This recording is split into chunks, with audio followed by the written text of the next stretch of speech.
Glória a Deus, irmãos. Abra sua Bíblia no Evangelho de Mateus.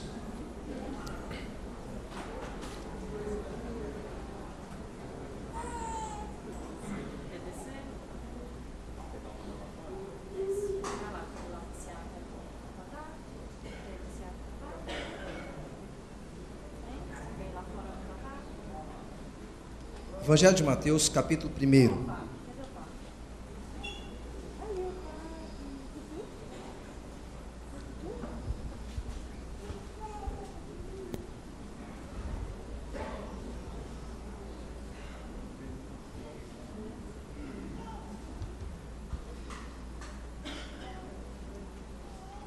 Nós vamos ler um texto que nós geralmente escapamos dele, mas não é Natal, mas vamos ler um texto que fala do nascimento de Jesus, não propriamente do seu nascimento, mas da sua origem. É um texto que nós pulamos por pensar que é um texto talvez chato, não muito atraente, porque nós não gostamos de ler uma lista de nomes. Mas nós perdemos a beleza desse texto e perdemos a verdade que o evangelista quer nos ensinar aqui, nesses primeiros 17 versículos do Evangelho de Mateus, que nos diz muito a respeito do nosso Salvador. E o meu desejo é expor esse texto com vocês, para que vocês possam entendê-lo e ao mesmo tempo rogar a Deus para que, como essas informações que você vai receber hoje, possa descer da mente para o coração. Viu, Samuel? Descer da nossa mente, que nós vamos receber todas elas, mas ser aplicável também a nós. Mateus capítulo 1, os 17 primeiros versículos, eu vou ler. Eu ia pedir alguém para ler aqui hoje, mas eu estou tentando fazer os adolescentes virem aqui na frente ler, mas está um custo para eles virem aqui ler. Só o Thales foi corajoso bastante para vir aqui ler. Mas eu fiquei com dó deles também, por causa desse monte de nome que a gente lê, a gente finge que sabe ler, e a gente vai acostumando com a forma como a gente lê também alguns nomes aqui. Vou tentar ler o melhor possível, e depois nós vamos ver o que Deus tem para ministrar ao nosso coração. Se você achou, eu vou ler e você acompanha na sua Bíblia. Livro da genealogia de Jesus Cristo, filho de Davi, filho de Abraão. Abraão gerou a Isaque, Isaque a Jacó, Jacó a Judá e a seus irmãos. Judá gerou de Tamar a Pérez e a Zera. Pérez gerou a Esrom, Esrom a Arão. Arão gerou a Aminadab, Aminadab a Naasson, Naasson a Salmão. Salmão gerou de Raabe a Boaz. Este de Rute gerou a Obed, e Obed a Jessé.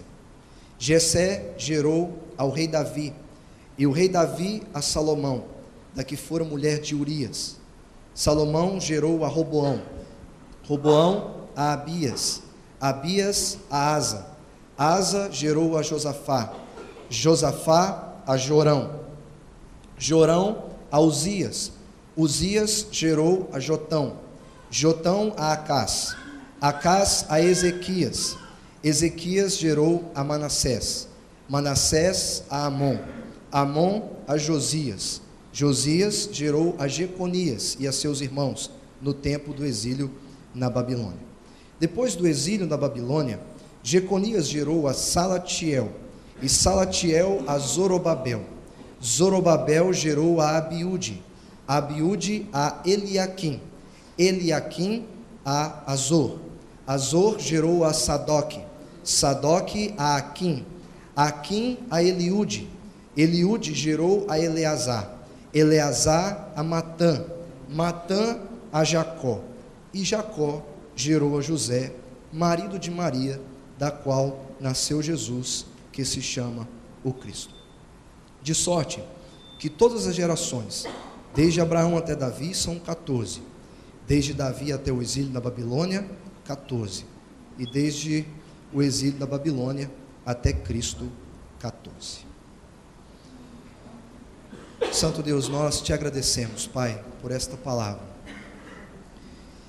que o Senhor coloque diante dos nossos olhos e clamamos ao Senhor, para que o Senhor abra os olhos do nosso coração, que faça irromper as trevas que há dentro dele, com a tua luz, e que nesse texto, ó Pai, às vezes que a gente pensa que não vai sair nada daqui, mas que o Senhor faça sair uma riqueza maravilhosa, insondável, para o nosso coração.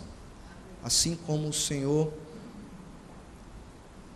nos dá essa percepção maravilhosa de Cristo, de quem é Jesus, que o Senhor estenda essa percepção para os meus irmãos que ouvem esta palavra hoje, que o Senhor nos dê paixão suficiente para perceber isso, fé o suficiente, fortalecida pelo Teu Espírito, e uma luz, ó Pai, que vem das alturas, que vem de Ti, esta unção maravilhosa, para compreender essa verdade tão transbordante de alegria que há aqui. Que a gente saia daqui não apenas informado, mas transformado.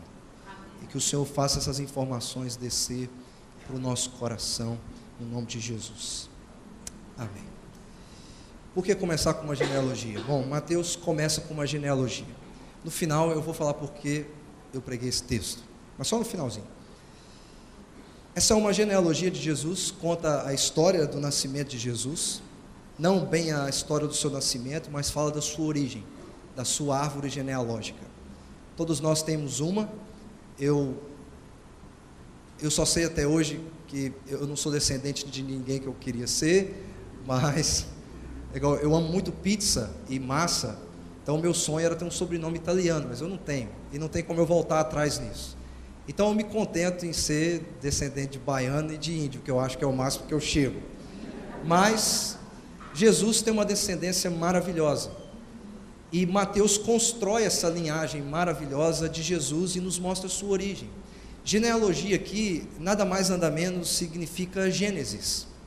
A palavra genealogia é Gênesis. O que Mateus está fazendo, quando ele lista esses nomes, que alguns são omitidos por uma questão de didática mesmo, Mateus quer nos levar até o verso 17 e nos mostrar como essa didática dele, de aplicar a mensagem dele às nossas mentes, também ao nosso coração, funciona. Ele estrutura de uma forma que ele omite alguns nomes, como o de Sara, ou de Rebeca, e de outros personagens tão importantes na história judaica, mas ele faz questão de listar esses nomes aqui, que também estão na linhagem de Jesus, e que nos leva ao verso 17, que mostra essas gerações, de 14 gerações, cada uma delas, 3 gerações, que chega até o Senhor Jesus Cristo. Mateus faz isso de um modo muito belo. Mateus, ele é um pouco diferente dos outros evangelhos. Se você for, por exemplo, a Marcos, ele é muito mais dinâmico na forma de apresentar Jesus, e apresenta um Jesus muito mais ativo e dinâmico também, que anda o tempo inteiro, que está fazendo coisas o tempo inteiro. E Marcos começa o seu evangelho só assim: princípio do evangelho de Jesus Cristo, Filho de Deus. Nessas duas frases do evangelho de Marcos já diz muito a respeito de Jesus, mas ele não nos dá a origem de Jesus. João, ele vai para outro lado. João, ele não pega essa origem humana de Jesus, ele não fala da concepção da Virgem Maria e do modo sobrenatural como Deus faz com que haja vida em um ventre onde não havia vida antes. E João fala da eternidade de Cristo, do verbo que estava no princípio com Deus e era Deus, e desse verbo que se fez carne e habitou entre nós, cheio de graça, cheio de verdade, e vimos a sua glória, glória como do unigênito do Pai. E ele no verso 18 diz assim: nele nós vemos as belezas de Deus, nele nós vemos as belezas que nós não conseguimos enxergar em Deus, porque ninguém jamais viu a Deus, mas o Filho revela as belezas de Deus, revela a glória de Deus. Então João vai muito mais além, ele mostra esse Jesus divino e eterno. Lucas, ele é ainda mais diferente. Eu lembro que o primeiro contato que eu me lembro, que eu tive com a genealogia do livro de Lucas, porque genealogia é uma coisa que a gente sempre escapa dela, foi escutando aos meus 11 anos de idade, os meus pais escutando aquele CD do Cid Moreira, não sei se vocês lembram, sabe, aquela voz de trovão que abala o coração da gente quando a gente escuta, e ele lendo a genealogia de Lucas, no final dela eu lembro até hoje, minha mãe falando assim: que bonito, que lindo esse texto. porque a forma como ele leu foi tão bela que a gente encontrou beleza nisso, e Lucas faz muito diferente. Lucas, ele olha da perspectiva de Maria, ele registra mais da perspectiva de Maria da concepção de Jesus, e ele não faz de Adão a Jesus, ele faz de Jesus a Adão. E o Cid Moreira conclui com aquela voz dizendo: Adão, filho de Deus. E assim termina a genealogia de Lucas. Mas Mateus nos fala de uma outra perspectiva. Ele depois vai falar da perspectiva de José, mas aqui ele fala de uma perspectiva mais messiânica, desse Messias prometido. Porque ele escreve para esses judeus que creram no Evangelho, que creram em Jesus, o Cristo, e alguns que pretendem crer em Jesus, o Cristo, e ele quer suscitar na mente dessas pessoas imagens da história deles. Ele quer motivar os seus corações para que emoções possam aflorar dentro deles. Aqui nós estamos falando de Palestina, está explodindo de uma expectativa muito grande a respeito de um rei que viria. O Antigo Testamento está recheado de promessas a respeito de um rei. E só para vocês entenderem, eles vivem um período de trevas muito grande. Eles estão sendo dominados por um outro povo. Eles estão sendo dominados pelos romanos. Eles querem um rei que os libertem. E eles anseiam pela vinda desse rei. E há uma expectativa nesse momento de que esse rei venha e de que esse rei chegue para libertá-los de todo esse domínio, de tudo aquilo e das trevas que eles estão sofrendo, das trevas pelas quais eles estão passando. Há uma grande expectativa aqui. E Mateus quer suscitar isso na mente deles. E o que ele faz é ligar Jesus à história do povo judaico, à história do povo judeu. Ele quer pegar Jesus e conectá-lo a toda essa história e mostrar para eles quem é o Senhor Jesus. Tanto que ele começa o seu evangelho de uma forma que parece simples, mas que diz muito para nós. Ele diz que essa é a genealogia ou a Gênesis, a origem, e aqui ele fala de um novo Gênesis, porque Mateus, ele estrutura o seu evangelho de uma forma que conecta ao Antigo Testamento. Ele apresenta Jesus como o melhor e superior Moisés.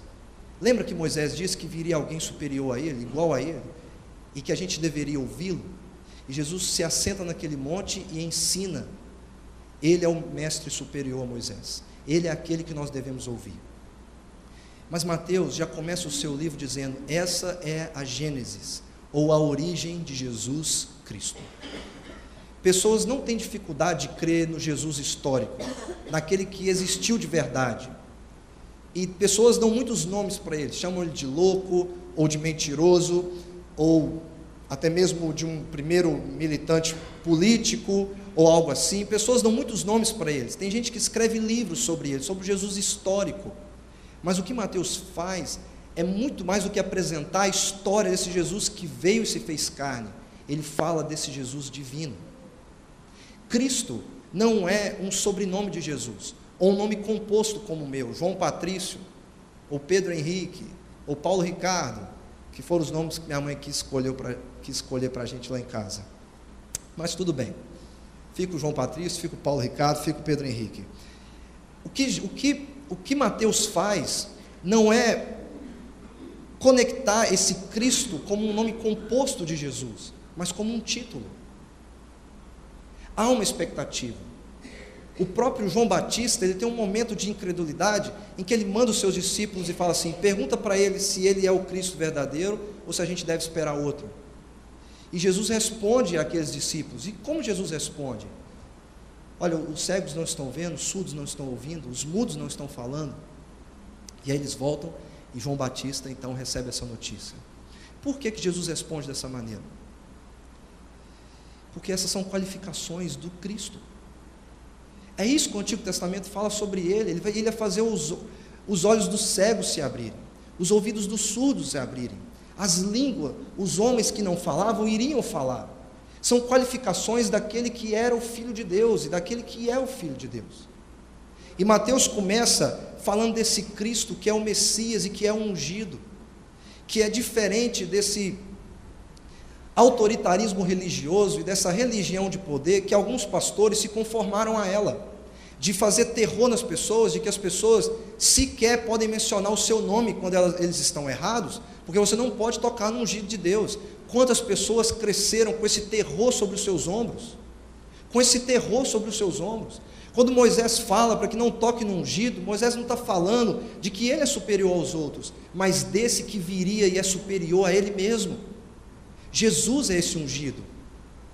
Irmãos, a gente viu aqui no DIP quantas pessoas que têm a unção do Espírito, que têm a semente do Espírito no seu coração, na sua vida, que desfrutam desse óleo que vem do ungido de Deus, que estão tendo as suas cabeças cortadas, os seus corpos desmembrados, e esses homens tocam neles e nada lhes acontece.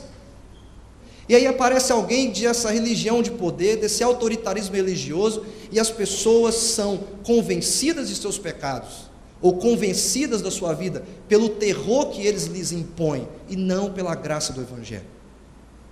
Isso é terrível, isso está desvirtuando pessoas. Cristo é o cabeça, Cristo é um ungido de Deus, Ele é o Messias, e Mateus deixa isso muito claro. É isso que torna Jesus diferente de outros Jesus que se levantaram, porque Ele não é só mais um Jesus com o nome comum naquela época, Ele é Jesus Cristo. Esse é o título dele, essa é a qualificação dele. Ele é real, esse é o real, esse é o verdadeiro. E Mateus deixa isso muito claro para os seus primeiros leitores e deixa para mim e para você. Ele é o cabeça, pessoas não são o cabeça. Mas Mateus também constrói a genealogia de modo a apresentar essa verdade, porque ele fala que Jesus não é apenas o Cristo, mas ele é o filho de Davi e ele também é o filho de Abraão. Mateus fala que Jesus é esse último e melhor Davi, e ele estrutura essa genealogia, e nos versos de 2 a 6, fica com a sua Bíblia aberta, e nos versos de 2 a 6, você vai ver que ele constrói essa linhagem real, ele apresenta essa linhagem real sendo construída, e ele mostra que Jesus é esse de sangue azul, de sangue de realeza, ele vem de uma família de reis, o passado dele tem reis. Deus prometeu isso para Sara: reis procederão da tua mulher, Abraão, povos, nações nascerão dela, reis virão dessa mulher que antes estéril, mas agora fértil. E Deus faz a mesma coisa em Maria, e faz surgir a vida onde não havia essa vida. Ele fala que Jesus é o último e verdadeiro filho de Abraão, esse que vem de uma linhagem real.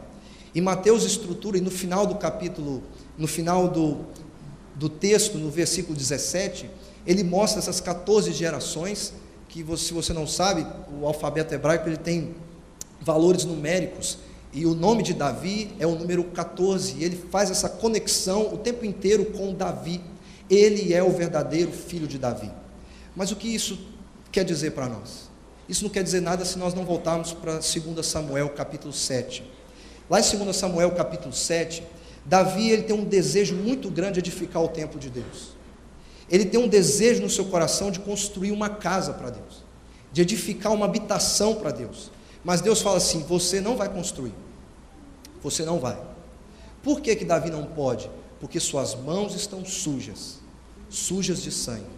E lá no verso 12, Deus diz assim para ele: é outra pessoa que vai construir.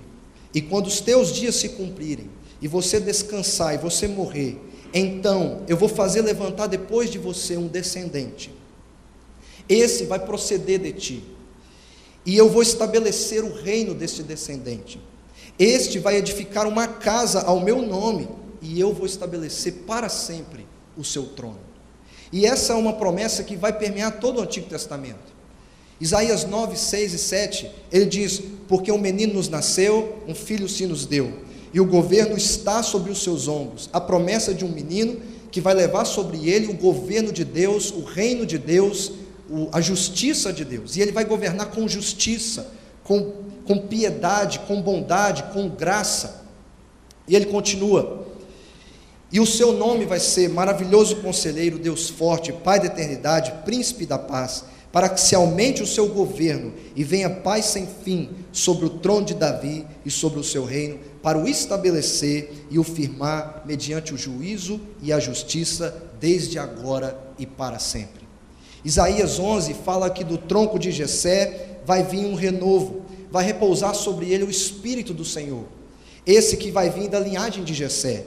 Vai ter um espírito de sabedoria, entendimento, de conselho, de fortaleza, de conhecimento e de temor no Senhor. E ele termina assim: naquele dia as nações vão recorrer à raiz de Jessé. As nações vão recorrer a esse descendente verdadeiro, perfeito, o último descendente de Davi, o último filho de Davi, o maior e superior Davi. E todos eles vão se gloriar, porque a glória lhe será a sua morada. Jeremias também diz: eis que vem dias, diz o Senhor, e que eu vou levantar Davi, um renovo justo, e rei que é, reinará e agirá sabiamente, e executará o juízo e a justiça na terra. Nos seus dias Judá será salvo, e Israel habitará seguro. Será este o seu nome, com que será chamado Senhor, justiça nossa. Mas aqui em Jeremias o povo está no exílio, o povo está sem Davi, Davi está morto. Em Ezequiel 37, com o povo enterrado na Babilônia, ele escreve: o meu servo Davi reinará sobre eles, mas Davi está morto. Salomão não existe mais, Josias não existe mais, todos aqueles que vieram depois deles não existem mais. Mas ele fala desse servo Davi que reina sobre eles. Todos eles terão um só pastor, andarão nos meus juízos, guardarão os meus estatutos e os observarão. Habitarão na terra em que dei a meu servo Jacó, na qual seus pais habitaram. Habitarão nela, eles e seus filhos e os filhos de seus filhos, para sempre. E Davi, o meu servo, será príncipe eternamente, mas Davi está morto. Como Davi pode reinar sobre eles? O interessante, irmãos, é que em todo o Antigo Testamento há essa promessa de um rei livre, de um rei eterno e de um rei soberano. Em Ezequiel 37, o povo está longe da cidade, o templo está destruído, e eles mesmos falam em Ezequiel 37, desfaleceu a nossa esperança, já não temos mais esperança de voltarmos para casa. E Deus faz uma promessa para eles: eu vou ressuscitar vocês, eu vou tirar vocês dessa sepultura, eu vou tirar vocês da Babilônia e vou conduzi-los de volta para a minha terra. Irmãos, Davi não escreve uma lista de nomes, ou Mateus não escreve uma lista de nomes aleatórios para mostrar a genealogia de Jesus. Mateus começa dizendo que ele é o Cristo, e ele é o filho de Davi, e dos versos de 2 a 6 ele mostra essa linhagem sendo construída, e esse sangue real em Cristo. Eles estão esperando um rei livre e soberano, e o que Mateus faz é: esse rei chegou, esse rei chegou, vocês estavam esperando esse rei que reina soberanamente, que reina com liberdade, que reina com justiça, que conduz o seu povo com paz, com retidão. E Mateus vira para nós e diz: esse rei chegou na vida de vocês, esse rei chegou. Como eu disse, a Palestina explode por uma expectativa. Os judeus não querem os romanos dominando eles, e eles têm uma expectativa de que esse rei que agora chega, ele toma uma espada, convoca um exército e ele diz: romanos, seus imundos e porcos, saiam de Jerusalém. E ele expulsa os romanos da cidade de Jerusalém, naquela cena épica de filme, e eles vencem a batalha, e Jesus então reivindica o trono pela força e pelo poder da guerra e da espada. Mas Jesus, ele é um rei muito diferente. Como Jesus, sendo melhor e superior a Davi, reivindica o seu trono? Ele constrói um exército? Não, ele chama 12 homens fracos. Ele pega espadas e lanças e escudos? Não, ele põe uma toalha em seus ombros, pega uma botija de água, se ajoelha e lava os pés dos seus 12 discípulos fracos, inconstantes. Ele entra em um cavalo branco, poderoso, e mostrando para Jerusalém: ó, eis aí o teu rei, forte e poderoso. Não, ele sobe num jumentinho, e lembra lá de Zacarias: eis aí o teu rei, servo, humilde e sofredor. Jesus não reivindica o trono pela força, ele reivindica o trono pela fraqueza. Jesus é um rei diferente. E poucos querem seguir esse rei. É mais fácil seguir um rei forte que toma a espada em suas mãos e domina pela força. Mas poucos querem um rei que exerce domínio sobre eles pela graça, pela misericórdia e pela compaixão. Jesus é o último melhor Davi, porque ele é o Davi que não falha. Ele é o bom pastor que jamais falha, porque Davi teve muitas falhas em sua vida. Mas Jesus é o melhor Davi e o superior Davi, que nunca falha. Eles poderiam ter um rei que não esperavam, mas ele era o rei de que eles precisavam. Depois Mateus fala que Jesus é o melhor e superior a Abraão. Ele fala, ele é o último filho de Abraão, o último descendente de Abraão. Quando a gente fala de Abraão, a gente lembra de Gênesis capítulo 12, quando Deus diz a Abraão: sai da tua terra, Abraão, sai dos teus pais, vai para uma terra distante que você não conhece, mas eu vou te mostrar, e eu vou fazer de você uma grande nação. Eu vou te abençoar, eu vou engrandecer o seu nome, sê tu uma bênção. Abençoarei os que te abençoarem, e amaldiçoarei os que te amaldiçoarem, e em ti serão benditas todas as famílias da terra. Deus faz uma promessa, e o que liga Abraão e Davi nesse texto é que ambos recebem promessa, e ambos recebem a promessa de um descendente. Davi recebe a promessa de um descendente que vai reinar para sempre, e Abraão recebe a promessa de um descendente que dele virá uma grande nação. Por meio de Abraão, Deus abençoará todas as famílias da terra. Todas as famílias da terra serão benditas por causa dele. Deus faz uma aliança com este homem, ele lhe dá uma promessa. Ele repete isso no capítulo 15 de Gênesis, no capítulo 17. Mesmo que Abraão tenha mentido várias vezes, quando ele deveria dizer que Sara era sua esposa, mas ele falava que não era. E ao mesmo tempo que Deus revela a sua promessa, Deus ainda é um Deus muito paciente com Abraão, e que usa de graça e de misericórdia para com ele, mesmo que ele tenha sido mentiroso algumas vezes. Mas o que Deus faz com Abraão é lhe dar essa promessa de um descendente que por meio dele todos seriam abençoados por Deus. Todos. Deus fala para Sara, Deus fala para Abraão a respeito de Sara: eu vou abençoar Sara, dela eu vou te dar um filho. Sim, eu vou abençoar Sara. Dela virão nações, dela virão reis, e povos vão proceder dessa mulher que é Esther. Deus promete a Abraão um rei, e promete a ele que o seu reino se estenderia por todos os povos, se estenderia por toda a terra, e pessoas de línguas diferentes, de nações diferentes, viriam a este rei e o adorariam, e todos seriam abençoados por meio desse rei eterno. E Mateus nos dá essa identidade de Jesus, de que ele é o último e verdadeiro Abraão, e que em Jesus Cristo todas as famílias da terra são abençoadas, porque Jesus é a bênção de Deus para os povos. Jesus e o Evangelho é a bênção de Deus para as nações.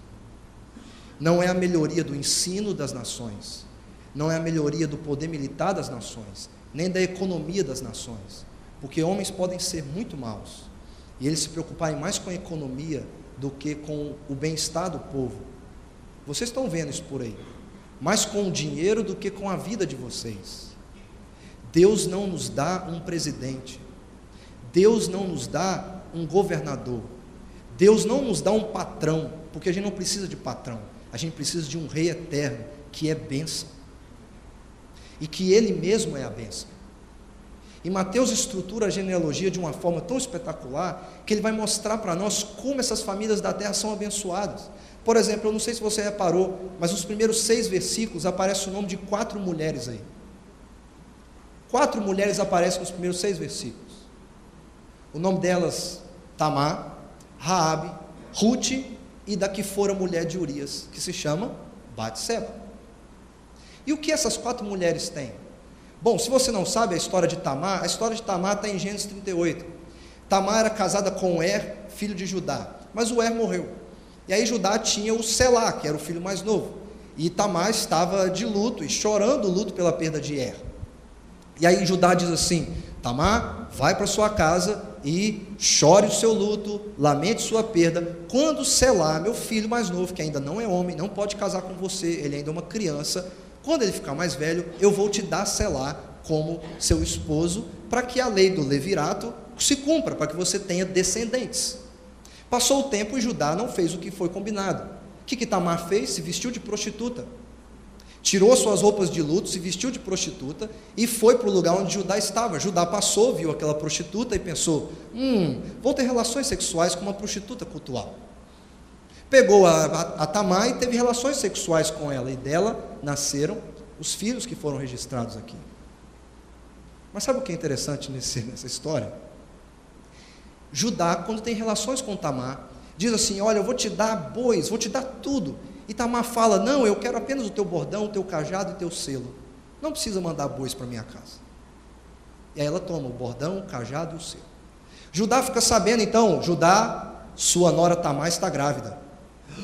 Meu Deus, vamos pegar essa mulher, que absurdo, vamos tomá-la então. Aí eles vão até Tamar. Aí Tamar fala: vocês estão falando, eu estou grávida. Estou mesmo, mas eu vou mostrar quem é o pai do meu filho. Vocês conhecem esse bordão? Vocês conhecem esse selo? Vocês conhecem o cajado? E aí Judá cai o semblante. E sabe qual é a frase de Judá? Mais justa é ela do que eu, porque eu prometi a ela o meu filho e não dei. A primeira mulher na genealogia de Jesus é uma mulher que teve uma relação incestuosa com seu sogro. A segunda mulher, Raabe, todo mundo conhece, uma prostituta. Ela recebe os espias, mas ela mente, falando que os espias não estão lá. E a segunda mulher da genealogia de Jesus é uma prostituta, que Deus lhe deu uma promessa maravilhosa. E lá em Hebreus 11, o nome de Raabe está na galeria daqueles que foram os heróis e as heroínas da fé. A terceira mulher é Ruth, que não tem nenhum tipo de imoralidade sexual na sua carreira como mulher, mesmo que ela tenha se deitado aos pés de Boaz naquela noite, mas ela não fez nada com Boaz, apenas mostrou o quanto ela é leal e o quanto ela é serva daquele homem. Mas Ruth carrega no seu sangue uma triste descendência. Ela é moabita, pessoas conhecidas por causa da sua imoralidade sexual. Ela é uma moabita, uma gentia, está, assim como Raabe, na genealogia de Jesus. A quarta mulher é Batseba.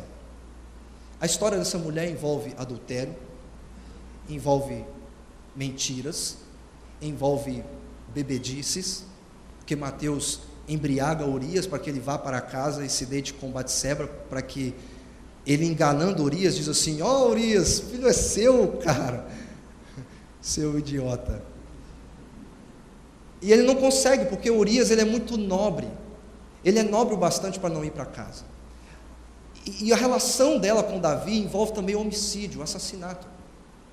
Davi manda matar esse homem, não pelas suas próprias mãos, mas ele carrega nas suas mãos a sua sentença de morte. E a quarta mulher na genealogia de Jesus é também uma gentia e é também uma mulher que tem um histórico de imoralidade sexual. Nos versos de 7 a 11 você tem não mais a construção de uma linhagem real, mas você tem uma história de um declínio moral, espiritual e político. Os reis que Mateus cita aqui não são reis bons. Até os reis bons que estão aqui foram maus. Davi errou muitas vezes. Há muitos textos que a gente fala: seja como Davi, mas eu tenho um tanto de outros textos para dizer a você: não seja como Davi. Salomão, por causa das suas muitas mulheres, foi para a idolatria e conduziu o povo de Deus à idolatria. Josias, mesmo tendo sido bom, no final de sua vida ele desobedeceu e morreu por causa da sua desobediência. Uzias reinou 52 anos, mas no final do seu reinado ele também desobedeceu, ficou uma lepra na sua testa e morreu leproso. Acaz, nem se fale, fez aliança com o rei da Babilônia, com Nabucodonosor, e com o rei da Síria, e ele prefere confiar na sua aliança política com aquele rei, do que confiar na palavra de Deus que é dada por meio de Isaías. Isaías fala: rei, está aqui a palavra, em quem você vai crer, rei Acaz? nessa palavra ou na política que você fez, na navalha que você alugou da Assíria? E Acaz diz com todas as letras um não. Não vou crer na palavra. E esses reis não só foram idólatras, mas como conduziu o povo à idolatria. Depois, Mateus fala de um período muito triste na vida do povo de Deus, que é o período do exílio. Esses homens não podem mais ter um rei livre. Esses homens não podem mais ter um governante sobre eles. Eles estão no exílio porque desobedeceram, porque eles falharam como a vinha de Deus, porque eles não deram frutos que Deus esperava, e Deus os coloca no exílio como o juízo de Deus sobre eles, e lá no exílio eles estão longe de Deus, longe do lugar de Deus, longe do templo de Deus, e desfrutando da maldição de Deus. E eles experimentam esse tempo de trevas, só uma luz que brilha, como Zorobabel.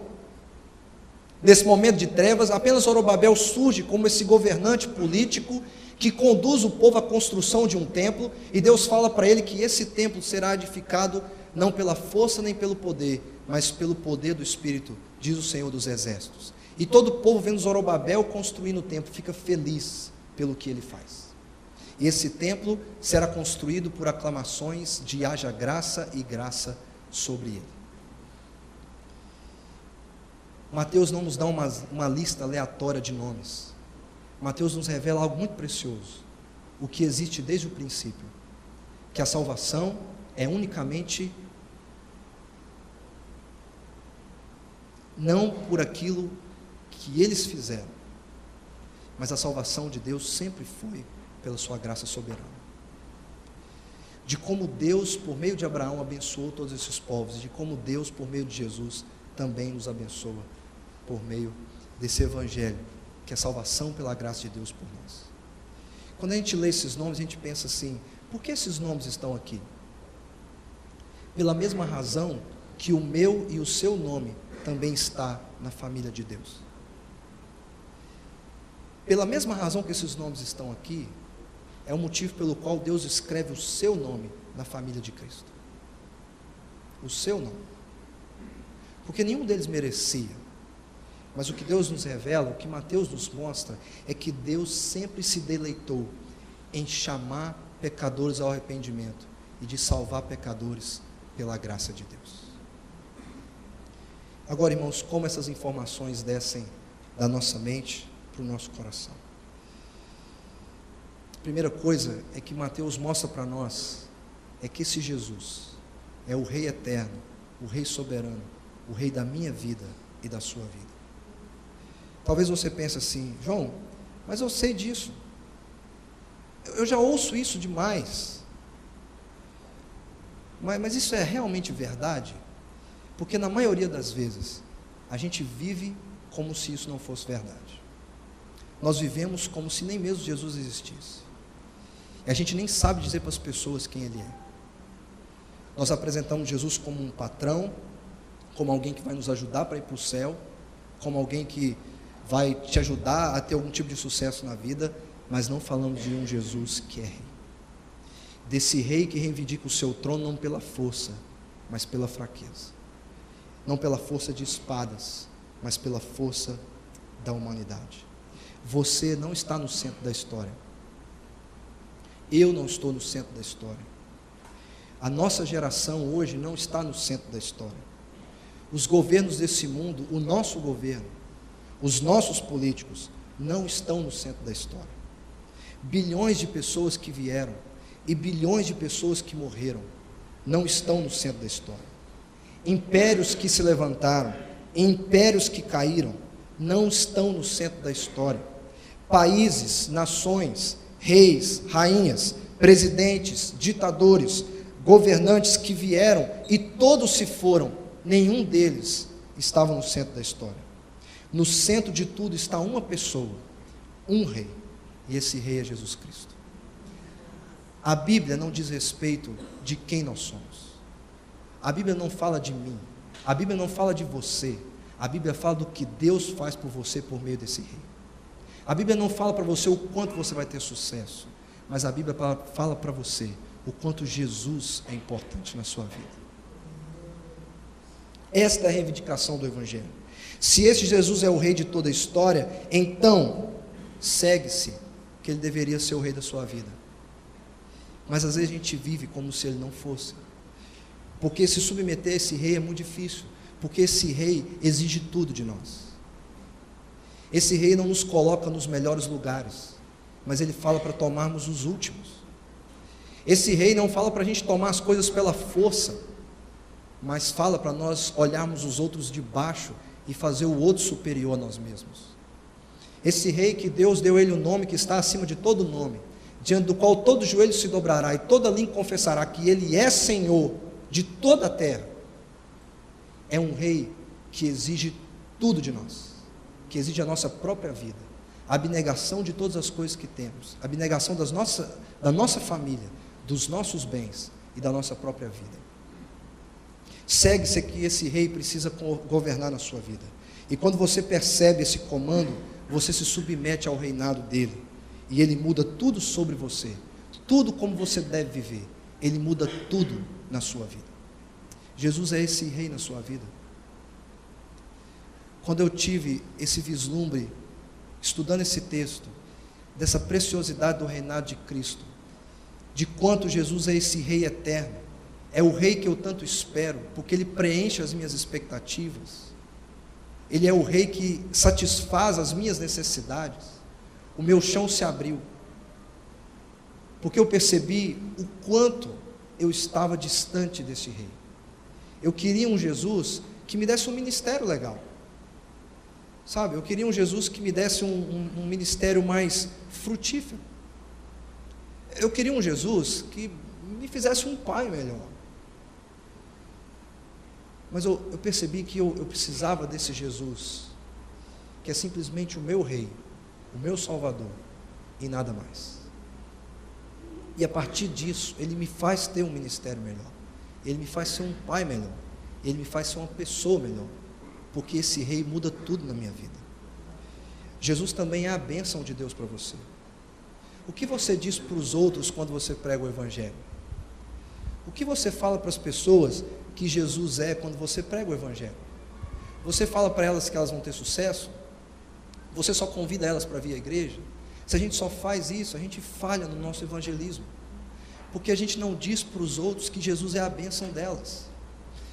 Mateus conclui o capítulo 28 dizendo assim: vai, façam discípulos de todas as nações e ensine-os todas as coisas que eu tenho ensinado a vocês, batize-os no nome do Pai, do Filho e do Espírito Santo, e eu serei com vocês.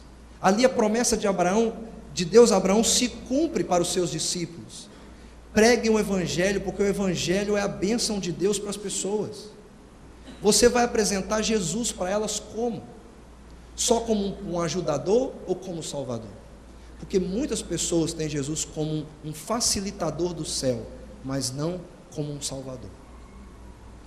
Mas o texto de Mateus não termina no verso 16, e ele termina no verso 17 dizendo que até Jesus são 14 gerações. E é verdade que o texto não acaba aqui. Eles estão vivendo um período de trevas. Eles precisam de um rei livre, de um rei soberano, de um rei que é superior a todos os outros reis. E Mateus diz assim, que eles precisavam de Jesus, e nós precisamos de Jesus. Ele põe fim ao nosso exílio espiritual, ele põe fim às trevas do nosso coração, porque ele é o rei que chegou, o rei soberano, o rei livre que nos abençoa. Irmãos, talvez Jesus não é tudo aquilo que você esperava. Talvez você esperava um rei diferente, um rei mais forte, um rei que pegasse em armas.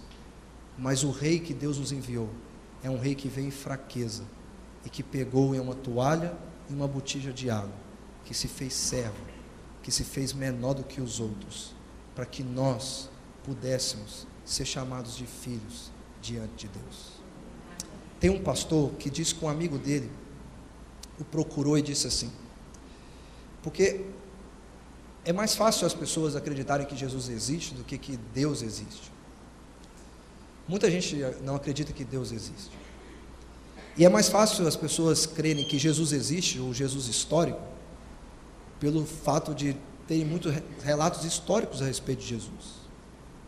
E esse amigo desse pastor, que não crê na existência de Deus, o procurou e disse assim: olha, por que você não me dá um argumento que seja infalível, para que você possa me mostrar a existência de Deus, e para que eu creia em Deus? Por que você não me dá um argumento infalível sobre a existência de Deus? E aí esse pastor virou para um amigo dele e disse assim: bom, e se Deus não tiver nos dado um argumento infalível, mas ao invés de um argumento infalível, Ele nos deu uma pessoa infalível, Jesus Cristo, contra quem não existe nenhum tipo de argumento. Não há argumentos contra Jesus. Ele é Rei eterno, e Ele é a bênção de Deus para você, por meio do Evangelho. Que o Evangelho de Deus seja a bênção de Deus na sua vida, que você tenha um vislumbre desse Rei, e Deus não te deu um argumento para que você creia, Deus te deu uma pessoa para que você creia, e essa pessoa é infalível. Ele é um Rei eterno, Ele é a bênção de Deus para todos os povos. Por isso que quando Jesus se encontra com pessoas e conta do Evangelho para elas, Ele não oferece argumentos para a solução dos problemas das pessoas, Ele oferece Ele mesmo como a solução dos seus problemas.